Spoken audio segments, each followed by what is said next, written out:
Welcome to Man Does Tech, where I solve the problems you didn't even know you had. In this video, I will explain how to change a Nissan Pathfinder headlight. First, gather your essential tools: a new H11 bulb, a flathead screwdriver, and a 10mm socket wrench.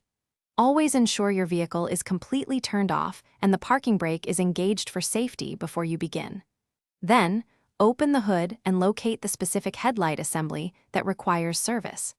This preparation ensures a smooth and safe replacement process. Now, let's access the bulb. Using your 10mm socket wrench, remove the two bolts located at the top of the headlight assembly. Once those are out, gently pull the entire headlight unit straight forward. It will release from its lower mounting clips. Finally, disconnect the electrical connector from the back of the headlight unit by pressing the tab and pulling it free. This allows you to fully remove the assembly.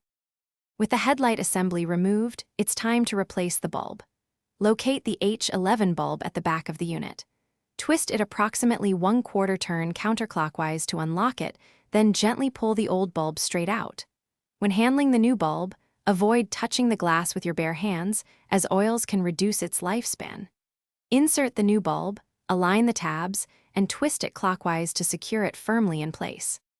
Now, let's put everything back together.